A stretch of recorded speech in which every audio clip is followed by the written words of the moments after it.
ઉપલેટાના પ્લાસલા ખાતે વૈદિક mission trust દ્વારા રાષ્ટ્રકથામાં મુખ્યમંત્રી ઉપસ્થિત રહ્યા હતા.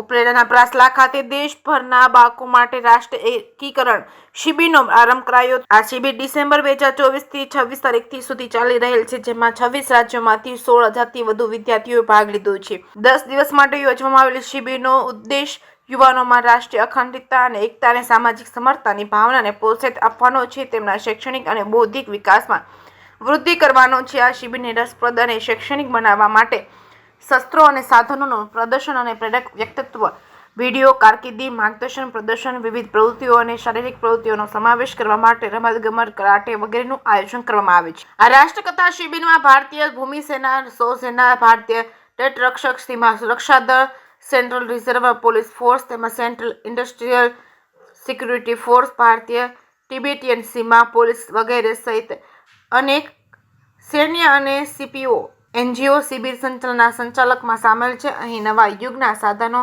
શસ્ત્રો, ટેકનો અને બંદૂકો પ્રદર્શિત કરવામાં આવશે, જેમાં તમામ બાળકોને દેશના સુરક્ષા દળોની ક્ષમતા વિશે પ્રત્યક્ષ રીતે અનુભવ કરવાની તક પૂરી પાડી છે. સેનાના વરિષ્ઠ અધિકારીઓને વીરતા પુરસ્કાર વિજેતાઓ દ્વારા પ્રેરક વ્યક્તિત્વ પણ આપવામાં આવશે. સામાન્ય ભરતીના અધિક ડાયરેક્ટરો દ્વારા કારકિર્દી માર્ગદર્શન અંગે વ્યક્તિત્વ સાથે સૈન્યની જીવનશૈલીની સમજ આપવામાં આવશે. બાળકોને સશસ્ત્ર દળોમાં જોડવા માટે પ્રેરિત કરવામાં આવશે. ઉપલેટાના પ્લાસલાના ગામમાં એક વિશાળ ગૌશાળા બનાવી એમાં પોતાનો આશ્રય બનાવનાર સ્વામી ધર્મબંધુજી પોતાની રાષ્ટ્રીય શિબિરને કારણે દેશભરમાં પ્રસિદ્ધ થયા છે. છેલ્લા 25 વર્ષથી રાષ્ટ્રીય શિબિરમાં સ્વામી ધર્મબંધુજીના આમંત્રણને માન આપી દેશની ત્રણેય સેનાના સિનિયર અધિકારીઓને પોતાની ટુકડી સાથે આવે અને શિબિરમાં હાજર રહેલા યુવકોને સેલ્ફ ડિફેન્સના પાઠ ભણાવે છે. હાલમાં પ્લાસલામાં રાષ્ટ્રીય શિબિર ચાલી રહી છે. દરરોજ મોટી સંખ્યામાં દેશભરમાંથી વિદ્યાર્થીઓ લાભ લઈ રહ્યા છે.